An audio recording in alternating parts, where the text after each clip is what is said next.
নিষ্ঠুর, আমার এই নেককার বান্দাটারে কোনো কাপড় দিয়া দাফন করে নাই রে, মাত্র সাদা কাফনের প্যাকেট বানায় তারে কবরের মধ্যে রাখছে। হে আমার বান্দার কি মা নাই, বাবা নাই? দুনিয়ার মানুষ এত নিষ্ঠুর, আমার এই বান্দাটারে উলঙ্গ করে মাত্র সাদা কাফনের প্যাকেট বানায়া এক জাতীয় কাপড় দিয়া রাখছে। যা যা ফেরেশতা দ্রুত যা, জান্নাতি পোশাক নিয়ে আমার বান্দাটারে পরায়া দে। ফেরেশতা এবার জান্নাতি পোশাক নিয়ে নেককার বান্দার কাছে চলে আসবে রে গোলাম। নেককার বান্দাদের কোনো ভয় আছে? মা বাবা যখন দুনিয়া থেকে বিদায় নিয়ে চলে যায় তখন মানুষ চিৎকার করে কিনা? কথা বলেন, আপনার মা যদি দুনিয়া থেকে চলে যায় তাহলে আপনি কাঁদবেন কিনা? আপনার বোন যদি চলে যায় আপনি কাঁদবেন কিনা? বলে হা হুজুর। যখন আমার আপনার মা দুনিয়া জীবন থেকে চলে যাবে, আমার মা আমাকে কত কষ্ট করে লালন পালন করে বড় বানাইছে, আমার চোখ দিয়ে পানি আসবে, এটাই তো স্বাভাবিক। তখন আজরাইল আলাইহিস সালাম ওই পরিবারের লোকদের কাছে এসে বলে, হে আল্লাহর গোলাম, তুই তোর মার জন্য কাঁদো কেন? তুই তোর নিজের জন্য কাঁদ। তুই তোর জন্য কি কামাই করলি? তুই তোর নিজের ফিকির কর, তুই কি অর্জন করলি গোলাম? তুই কি নিয়ে কবরে শুইবি? তুই কি অর্জন করছস? তোর মায়ের জন্য কেঁদে কোনো লাভ হবে না, তুই তোর নিজের ফিকির কর। তুই আল্লাহকে কি চিনতে পেরেছস কিনা?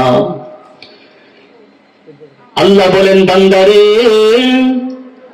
কবরের মাটি দৈনন্দিন মানুষদেরকে সতর্ক করে, বান্দা সতর্ক হয়ে যাও, যে কোনো মুহূর্তে তোমার ডাক আসতে পারে রে, তুমি তৈরি হয়ে যাও।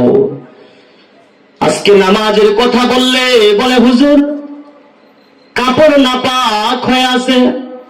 ওরে গোলাম, একটু আগে যিনি বয়ান করলেন তিনি একটা আয়াতে কারিমা তিলাওয়াত করেছেন, সেটা হলো কুল্লু নাফসিন যায়িকাতুল মাউত। যার ভেতরে প্রাণ আছে তাকেই মৃত্যুর স্বাদ গ্রহণ করতে হবে। যার ভিতরে রূহ আছে তাকেই মৃত্যুর কোলে ঢলতে হবে রে গোলাম। এজন্য হাদিস শরীফের বাকি অংশটুকু আপনাদেরকে এবার শোনাবো। ফাইদা দুফিরাল আব্দুল মুমিন,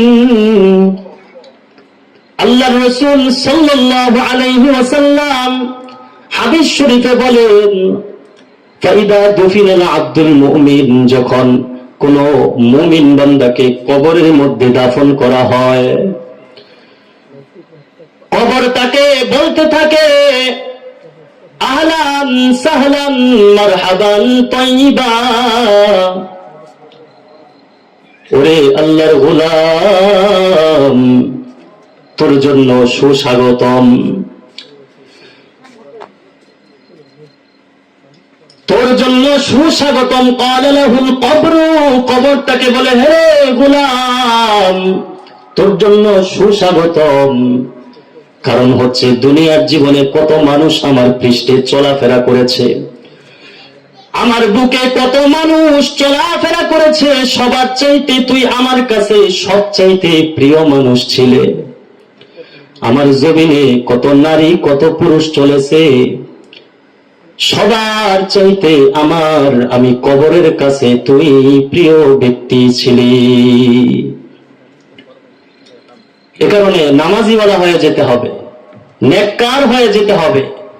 কারণ হলো আল্লাহর রাসূল সাল্লাল্লাহু আলাইহি ওয়াসাল্লাম বলেছেন, হাদিসে জিবরিলে আল্লাহর রাসূল সাল্লাল্লাহু আলাইহি সাল্লাম বলেন, আল্লাহ বলেন আ'দাতু লিইবাদিয়াস সালিহিন, নেককার হলে কোনো ভয় নাই।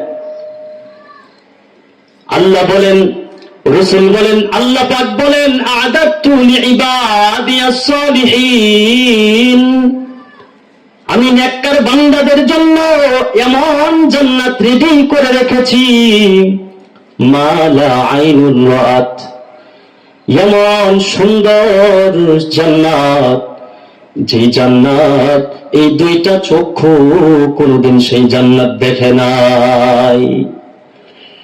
ওয়ালা উযুনুন সামিআত, দুইটা কান কোনদিন এই কান দিয়ে ওই জান্নাতের কথা শুনে নাই।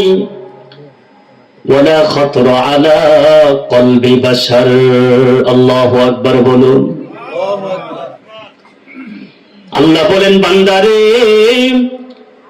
আমি আল্লাহ তোর জন্য এমন জান্নাত রেডি করে রেখেছি রে গোলাম, যেই জান্নাতের কথা তুই কোনোদিন কল্পনাও করতে পারস নাই, এই দুইটা চক্ষু দিয়া তুই কোনোদিন দেখস নাই রে, এই কলব দিয়া সেই জান্নাতের কথা চিন্তাও করতে পারবি না।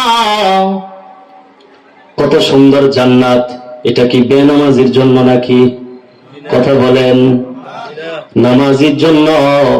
এ কারণে কবর নামাজিকে বলতেছে ক্বালা লাহুল কবরু, কবর নেককার বান্দাকে যখন দাফন করা হবে কবরের ভেতর, কবর তাকে বলবে, হে আল্লাহর বান্দা, দুনিয়ার জীবনে যত মানুষ আমার ভূপৃষ্ঠে চলাফেরা করতো রে, সবার চাইতে তুমি আমার নিকট প্রিয় মানুষ ছিলে। আজকে যেহেতু আমি আমার গর্ভের ভিতরে তুমি চলে এসেছ, আমার তত্ত্বাবধানে তুমি চলে এসেছ, আজকে তুমি আমার ব্যবহার দেখতে পাবে।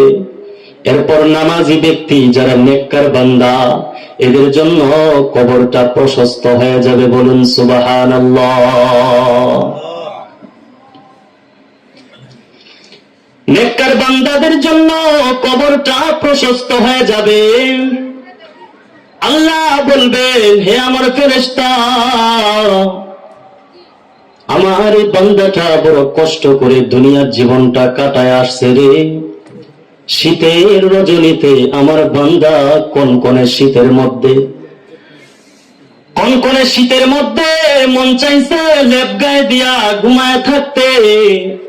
আমার এই বান্দাটা কনকনে শীতের মধ্যে ঠান্ডা পানি দিয়া ওযু বানায়া মসজিদে কেঁপে কাঁপতাছে আর নামাজ পড়তাছে। আমার এই বান্দাটা আমারে পাওয়ার জন্য কত কষ্ট স্বীকার করেছে। হে আমার ফেরেশতা, দুনিয়ার মানুষ এত